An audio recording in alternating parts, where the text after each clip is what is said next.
Hey guys, it's Cassidy again, and today we're going to be reading Cinder again. Um, so here do we leave off? Chapter 19. Dr. Erland held both hands toward a chair on the other side of his desk. Please sit down. I only need to finish up a few notes, and then I'll tell you some things I've learned since yesterday afternoon. Cinder sat down, glad to get off her weak legs. The prince yes, I was just standing right there. Dr. Erland reclaimed his own seat and tapped at the screen in his desk. Cinder leaned back against the chair, gripping its arms to quell her shaking. Her mind was replaying the conversation while her retina scanner informed her that her body was producing mass amounts of endorphins and she should try to calm down. What do you think he meant by his motives being based on self-preservation? What do you think he meant by that? He probably doesn't want to be mauled by all the young ladies at the ball this year. You know there was nearly a stampede a couple years back. She bit her lip. Of all the girls in the whole city, she was the most convenient. She forced the words to resonate, to stick. She was here and she seemed to be sane, and she was a safe bet for him to ask for the ball. That was all it could be. Besides, he was in mourning. He wasn't thinking straight. The Emperor is dead, she said, scanning for anything else to think about. Indeed, Prince Kai was close to his father, you know. She lowered her gaze to the screen Dr. Erland was hunched over. She could see only a small diagram of a human torso surrounded by boxes of dense text. It did not appear to be hers. I would be lying, Dr. Erland continued, if I said I had not harbored secret hopes of finding an antidote in time to save His Majesty, so I knew from the moment the diagnosis was made that I was unlikely. Nevertheless, we must proceed with our work. She nodded in agreement, thinking of Peony's little hand gripping hers. Doctor, why haven't you told the prince about me? Don't you want him to know that you found someone who's immune? Isn't that important? He pressed his lips, but he didn't look at her. Perhaps I should, but it would be his responsibility to share the news with the country, and I don't think we're ready to draw attention to this. When we have solid evidence that you are as valuable as I hope, then we'll share our news with the prince and the world. She picked up a port screen stylus that was lying abandoned on her desk and examined it like a scientific mystery. Twirling it like a pinwheel over her fingers, she murmured, "You also didn't tell him I'm cyborg." The doctor made eye contact now, his crow's feet crinkling. And that's what you're most concerned about? Before she could confirm or deny, Dr. Erland waved his hand as if to dismiss her defensiveness. Do you think I should tell him you're a cyborg? I will if you want me to, but I frankly didn't see that it was any of my business. Cinder dropped the stylus into her lap. No, that isn't. It's just. Dr. Erland snorted. He was laughing at her. Cinder huffed in irritation and glared out the window. The city was almost blindingly bright in the morning sun. Not like it matters, he'll find out eventually. Yes, I suppose he will, especially if he continues to show interest in you. Dr. Erland pushed his chair back from the desk. There, your DNA sequencing has been completed. Shall we make our way to the lab room? She followed him into the sterile hallway. It was a short walk to the labs, and they entered lab room 11D this time, which looked exactly like lab room 4D. Net screen, built-in cabinets, a single exam table, no mirror. Cinder sat down on the exam table without being told. I went to the quarantines today to visit my sister. The doctor paused, his hand on the net screen's power button. That was something of a risk. You understand that people aren't supposed to leave once they arrive, don't you? I know, but I had to see her. One of the medroids ran a blood test on me before I left, and I was clear. The doctor fiddled with the net screen controls. Indeed. I just thought you should know in case that might affect something. It doesn't. He stuck his tongue out the corner of his mouth. A second later, the screen blazed to life. His hand skimmed across the screen, pulling up Cinder's file. It was more complex today, filled with information even she didn't know about herself.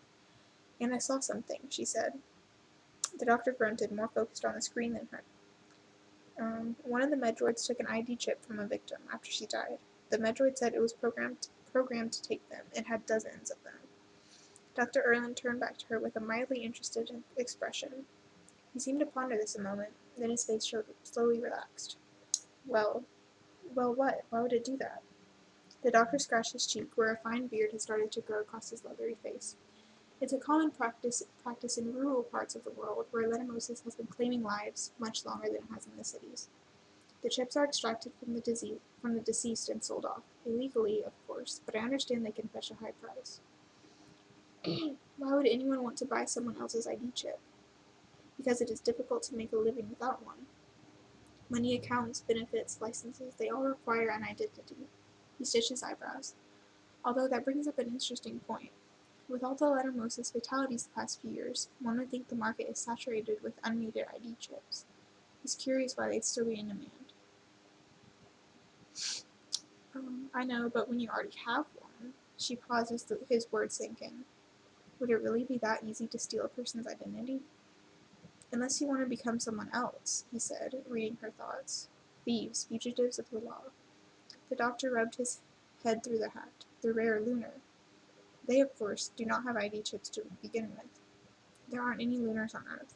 Well, other than ambassadors, I guess. Dr. Erlin's gaze filled with pity as if she were a naive child. Oh yes, to Queen Lavanna's endless dismay, not all lunars are so easily brainwashed into mindless contentment, and many have risked their lives to escape Luna and relocate here. It's difficult to leave the moon, and I'm sure many more die attempting than succeed, especially as more restrictions are put on lunar ports, but I'm sure it still happens. But it's illegal, they're not supposed to be here at all. Why haven't we stopped them? For a moment, it looked as if Dr. Erlin might laugh. Escaping from Luna is difficult. Getting to Earth is the easy part. Lunars have ways of cloaking their spacecrafts and making their way into Earth's atmosphere without detection. Magic. Cinder fidgeted. You make it sound like they're escaping from a prison. Dr. Erland raised both eyebrows at her. Yes, that seems exactly right. Cinder kicked her boots against the lab table. The thought of Queen Lavanna coming to New Beijing had twisted her stomach. The thought of dozens, maybe even hundreds, of lunars living on Earth and impersonating as Earthens nearly had her running for the sink. Those savages, with a programmed ID chip and their ability to brainwash people, they could be anyone, become anyone. And Earthens would never know they were being manipulated. Don't look so frightened, Miss Lynn. They mostly stick to the countrysides where their presence is more likely to go unnoticed. The chances that you have ever crossed paths with one is extremely unlikely. He smiled a teasing, close-lipped smile. Cinder sat up straighter. You sure seem to know a lot about them. I'm an old man, Miss Lynn. I know a lot about a lot of things. Alright, here's a question. What's with lunars and mirrors? I always thought it was just a myth that they're afraid of them, but is it true? The doctor's eyebrows knit together. It has some element of truth. You understand how lunars make use of their glamours? Not really. I see, he said, rocking back on his heels. Well, the lunar gift is nothing more than the ability to manipulate bioelectric energy, the energy that is naturally created by all living things. For example, it's the same energy that sharks use to detect their prey. Sounds like something lunars would do. The lines around the doctor's mouth crinkled. Lunars have the unique ability to not only detect bioelectricity in others, but also to control it. They can manipulate it so that people see what the lunar wishes them to see, and even feel what the lunar wishes them to feel. A glamour is what they call the illusion of themselves that they project into the minds of others. Like making people think you're more beautiful than you are. Precisely. Or, he gestured at Cinder's hands, making a person see skin where there is really metal. Cinder self-consciously rubbed her cyborg hand through the glove. It is why Queen Lavanna is so striking to look at. Some talented lunars, such as the Queen, keep their glamour up all the time. But just as she cannot trick the net screens, neither can she trick a mirror. So they don't like mirrors because they don't want to see themselves? Vanity is a factor, but it's more a question of control. It is easier to trick others into perceiving you as beautiful if you can convince yourself that you are beautiful. But mirrors have an uncanny way of telling the truth. Dr. Erlin peered at her, as if amused. And now a question for you, Miss Lynn. Why the sudden interest in lunars? Cinder lowered her gaze to her hands and realized she was still carrying the stylus stolen off his desk. Something Kai said. His Highness? She nodded. He told me Queen Lavanna is coming to New Beijing. The doctor drew back. He gaped at her, bushy eyebrows nearly touching the brim of his hat, then stepped back against the cabinet. For the first time that day, his focus was entirely on her. When? She's supposed to arrive today. Today? She jumped. She could not have imagined Dr. Erlin raising his voice before. He spun away from her, scratching his hat, pondering. Are you all right? She waved away the question. He waved away the question. I suppose she would have been waiting for this. He pulled off his hat, revealing a bald spot surrounded by thin, messy hair. He shuffled his hand through it a few times, glaring at the floor. She's hoping to prey on Kai, his youth, his inexperience. He blew out a furious breath and replaced the hat. Cinder splayed her fingers out on her knees. What do you mean, prey on him? He turned back to her. His face was pulled taut, his eyes turbulent. The stare he pinned on Cinder made her shrink away. You shouldn't be worried about the prince, Miss Lynn. I shouldn't? She is coming today. That's what he told you? She nodded. Then you must leave, quickly. You can't be here when she arrives. He shooed her off the table.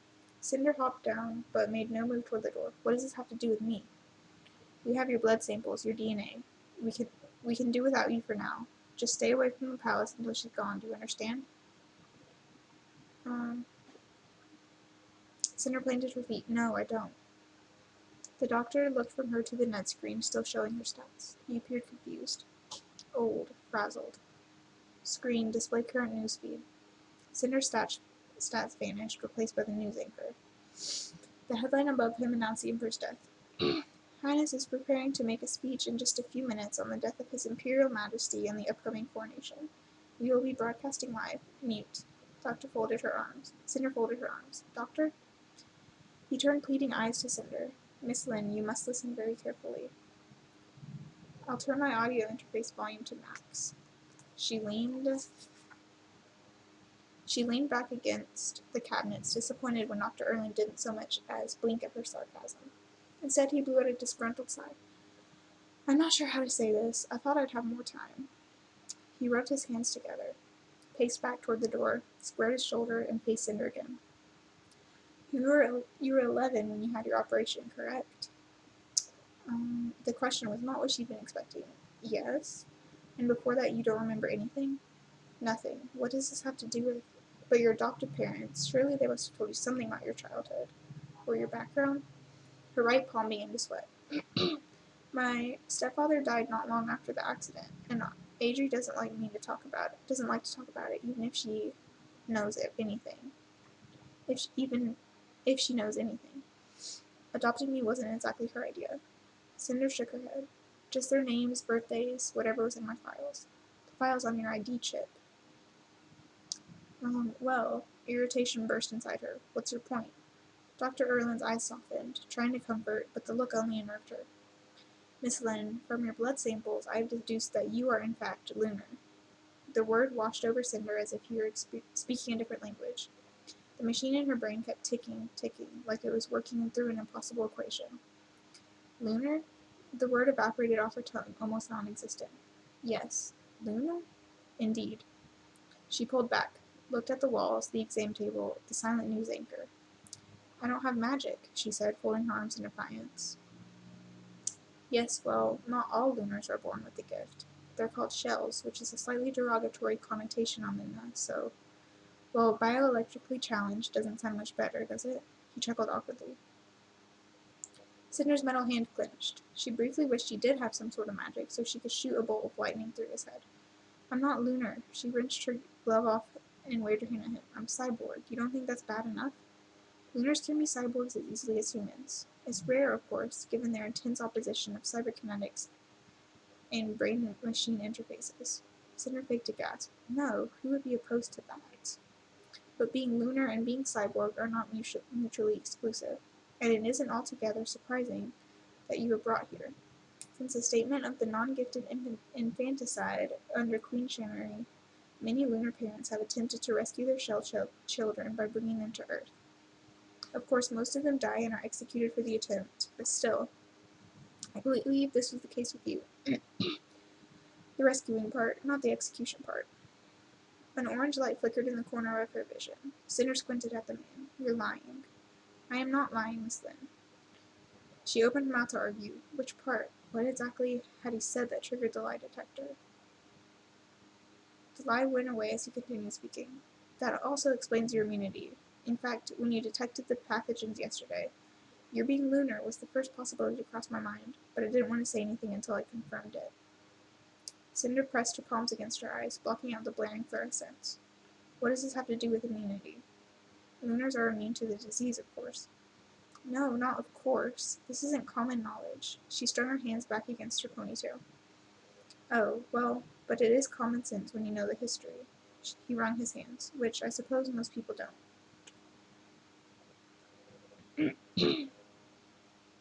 Cinder hid her face, gasping for air.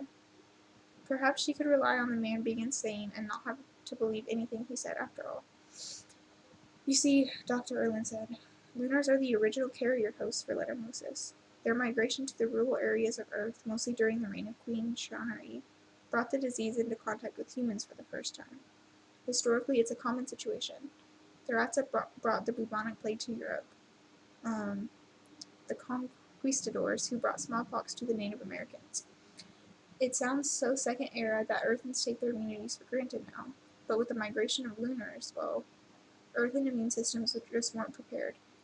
Once even a handful of lunars arrived, bringing the disease with them, it began spreading like wildfire. I thought I wasn't contagious. You aren't now, because your body has developed means of ridding itself of the disease, but you may have been at one point. Besides, I suspect that lunars have different levels of immunity. While some can rid their bodies of the disease entirely, others carry it around without ever developing outward symptoms, spreading it everywhere they go and being none the wiser of the trouble they're causing. Cinder waved her hands before him. No, you're wrong. There's some other explanation. It can't be. I understand this is a lot to take in, but I need you to understand why you cannot be present when Her Majesty arrives. It's far too dangerous. No, you don't understand. I'm not one of them. To be cyborg and lunar. One was enough to make her a mutant and outcast, but to be both, she shuddered. Lunars were a cruel, savage people. They murdered their shell children. They lied and scammed and brainwashed each other because they could. They didn't care who they hurt, so long as it benefited themselves. She was not one of them. Miss Lynn, you must listen to me. You were brought here for a reason. What, to help you find a cure? You think it's some sort of twisted gift of fate? I'm not talking fate or destiny, I'm talking survival. You cannot let the Queen see you. Cinder shrank back against the cabinet, more baffled by the second. Why? Why would she care about me? She would very much care about you. He hesitated. His sea blue eyes were with panic. She hates lunar shells, you see. Shells are immune to the lunar glamour. He twirled his hands through the air, searching. They're brainwashing, as it were. Queen Lavanna can't control shells, which is why she continues to have them exterminated. Her lips hardened. Queen Lavanna will stop at nothing to ensure her control, to terminate any resistance. That means killing those who could resist her, people like you. Do you understand me, Miss Lynn? If she were to see you, she would kill you. Gulping, Cinder pressed her thumb against her left wrist. She couldn't feel her ID chip, but she knew it was there. Extracted from the deceased. If Dr. Erland were right, then everything she knew about herself, her childhood, her parents, was wrong. A made-up history, a made-up girl. The idea that lunars were fugitives no longer sounded odd. She turned toward the net screen. Kai was there now in the press room, talking at a podium. Miss Lynn, somebody went through a great deal of trouble to bring you here, and now you are in extreme danger. You cannot jeopardize yourself. She barely heard, watching as text began to scroll along the bottom of the screen. Just announced, Lunar Queen Lavanna to come to the Eastern Commonwealth for Peace Alliance discussions. Just announced. Lunar Queen Lavanna. Miss Lynn, are you listening to me? Yeah, she said. Extreme danger. I heard you. Chapter 20. The lunar spacecraft didn't appear much different from Earthen spacecrafts, except that its body shimmered as if inlaid with diamonds, with a string of gold runes encircled its hull in an unbroken line. The ship was too bright in the afternoon sun, and Kai had to squint against the glare. He did not know if the runes were magic or if they were only meant to seem so. He did not know if the ship was made out of some fancy, glittering material or if they just painted it that way. He did know it hurt to look at. The ship was larger than the personal shuttle the Queen had. The ship was larger than the personal shuttle the Queen the Queen's head thaumaturge, Sybil, had come to Earth on, and yet still remained still relatively small for all the importance it carried. Smaller than most passenger ships, and smaller than any cargo ship Kai had ever seen. It was a private ship, meant only for the Lunar Queen and her entourage. The ship landed without a jolt. Heat rose up from the concrete in blistering waves. The fine silk of Kai's shirt was clinging to his back, and a trickle of sweat had begun down his neck. In the evening the welcome pad would be sheltered by the palace's stone walls, but now it was under full assault by the late August sun. They waited. Torin at Kai's side did not fidget. His face was impassive, expectant. His calmness only unsettled Kai more. On Kai's other side, Sybil Mira stood dressed in her official white coat, with its embroidered rooms, similar to those on the ship. The material seemed lightweight, yet it covered her from the top of her throat and the knuckles of each hand, and the flared tails hung past her knees. She must have been sweltering, but she looked fully composed. A few steps behind her stood the blonde guard, hands clasped behind his back. Two of Kai's own royal guards stood at either side of the platform. That was all. Levana had insisted that no one else greet her on the pad. Kai dug his nails into his palms in an attempt to keep the sneer from his face, and waited while the heat plastered his bangs to his forehead. Finally, when the Queen seemed to have grown tired of making them suffer, the ramp of the ship descended, revealing the silver-furnished stairs. Two men alighted first, both tall, both muscular. One was pale with wildly unkempt orange hair, and was dressed in the same warrior-like body and weaponry that Sybil's guard wore. The other man was as dark as a night sky, with no hair at all, and wore a coat like Sybil's, with its bell sleeves and embroidery.